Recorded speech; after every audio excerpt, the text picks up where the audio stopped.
You wake up and something feels deeply wrong. Not wrong like something bad happened yesterday. Wrong like the shape of your entire existence doesn't make sense anymore. You go through the motions. You accomplish things. Maybe you check boxes that are supposed to matter. But underneath it all, there's this hollow feeling that won't go away. Like you're performing a life instead of living one. That feeling you're describing is real. It is not weakness. It is not failure. It is actually your mind telling you something important. You are not broken because you feel this way. You are human. And what you're experiencing has been felt by some of the most thoughtful people who ever lived. Most people will never admit they feel this way. They bury it under work. They drown it in entertainment. They scroll for hours, trying to feel something, anything. They stay busy so they never have to sit still long enough to notice the emptiness waiting for them underneath. But here you are. You noticed. And that noticing is not a curse. That noticing is the first sign that something inside you is still awake, still reaching, still refusing to settle for a life that does not feel like yours. The pain you carry is not the pain of someone who has failed at life. It is the pain of someone who still believes their life is supposed to mean something. And that belief, as painful as it is right now, is the most important thing about you. Think about it for a moment. The people who feel this ache most deeply are almost never the ones who stopped trying. They are the ones who kept trying and realized the thing they were chasing was never going to fill them. They worked hard. They built something.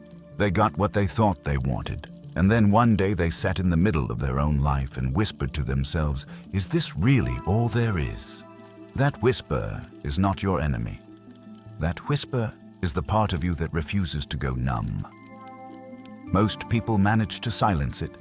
They find a distraction strong enough, a habit loud enough, a routine comfortable enough, and they spend the rest of their lives pretending the whisper was never there. But you are still hearing it, which means you still have a chance to answer it. There is a kind of pain that only shows up when a person is ready to become something more than who they have been. It is not the pain of failure. It is the pain of outgrowing. The life you used to fit inside does not fit anymore. The old dreams do not move you the way they used to. The identity you wore to make other people comfortable feels too tight. And the emptiness you feel is not a sign that something is wrong with you. It is a sign that something inside you is trying to change. Most people run from this feeling. They treat it like an illness to be cured. They try to get back to who they used to be instead of becoming who they are about to be. But the feeling does not go away, because the feeling is not the problem. The feeling is the invitation. And every time you run from it, it gets a little louder, a little heavier, a little harder to carry, until one day you cannot run anymore. If that is where you are right now, I want you to understand something. You are not at the end of your life. You're at the end of a version of your life. And the exhaustion you feel is the exhaustion of someone who has been pretending for too long that the old version still works. It does not. And the fact that you know it does not is not a breakdown. It is the beginning of honesty with yourself. Maybe the first real honesty you have had in years. A psychiatrist named Viktor Frankl spent 3 years inside the Nazi concentration camps during World War II. He lost his mother, his father, his brother, and his wife. He lived through conditions that most of us cannot even bring ourselves to imagine. And what he noticed inside those camps changed psychology forever. The prisoners who survived were not always the strongest ones. They were not always the healthiest. They were the ones who had a reason to keep going, a person waiting for them on the outside, a book they still needed to write, a purpose that suffering could not take away from them. Frankl called what you are feeling the existential vacuum, that state where life has lost its why and no amount of distraction can fill the space it leaves behind. He believed this was becoming the defining psychological wound of modern people.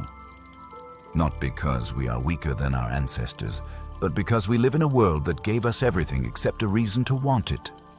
Our grandparents did not feel this emptiness as often. Not because they were happier, but because they were too busy surviving to ask the deeper questions. You live in a world where survival is mostly handled, and so the deeper questions rise to the surface with nowhere to hide. Carl Jung, one of the founders of modern psychology, said something that cuts straight to the heart of what you are feeling. He said that one does not become enlightened by imagining figures of light, but by making the darkness conscious. In other words, the meaning you are searching for is not going to be found by pretending everything is fine. It will not be found in motivational quotes or positive thinking or forcing yourself to feel grateful for things that do not move you. It will be found by turning toward the parts of your life you have been avoiding. The grief you never let yourself feel, the anger you pushed down, the regret you tried to outrun, the loneliness you buried under busyness. Jung wrote that no tree can grow to heaven unless its roots reach down to hell.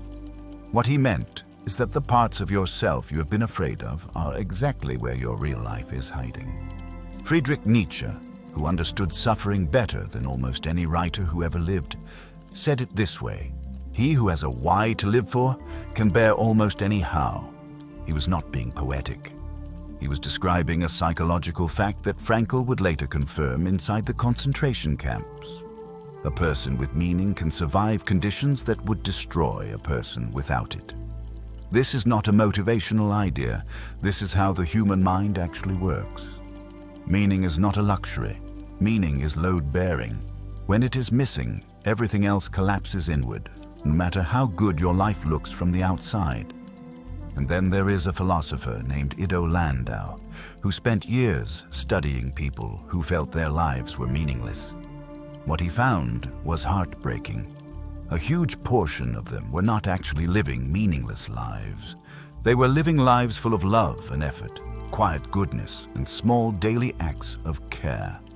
They just refused to count any of it, because none of it was extraordinary enough. None of it matched the impossible standard they had quietly set for themselves. Landau called this the perfectionist trap, and he said something I want you to hear very clearly. Meaning does not require greatness. It requires a sufficient number of aspects of sufficient value. That one sentence has saved people from despair. It means you do not need to become someone extraordinary to live a meaningful life. You need to stop refusing to see the meaning that is already around you. Even Leo Tolstoy, one of the most celebrated writers in human history, fell into a meaning crisis at the height of his fame. He had wealth, he had family, he had books that the entire world was reading, and still he wrote that he could not understand the point of any of it. If one of the most accomplished people who ever lived could feel the way you feel right now, then maybe the problem is not that you are failing at life. Maybe the problem is that you were never told the truth about what meaning actually is or where it actually comes from. So here is what all of this is trying to tell you. Meaning is not something you find lying around like a set of keys. It is not a single answer that arrives one day and solves your life forever. Meaning is something you build slowly through the specific choices you make in the specific situation you are in right now. It is not a destination, it is a direction. And every day, in small ways, you're either moving toward it or away from it. This is why comparing yourself to other people destroys you. When you look at someone else and think their life seems so meaningful and yours seems so small, you are making a mistake that will cost you everything. You're treating meaning like a trophy that only great people can win. You're telling yourself that unless you become someone extraordinary, your life does not count. That is the cruelest lie a tired mind can tell itself. And it is the lie that keeps people stuck in the existential vacuum for years, sometimes decades. The truth is quieter and harder to accept. The friend you text when she is struggling matters. The way you notice things other people miss matters. The small kindnesses you perform without being asked matter. The love you give even when you feel empty matters. These are not filler. These are the thing itself.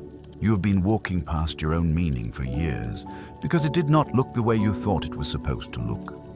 If you are sitting there right now feeling like your life has lost its why, I want you to hear this clearly.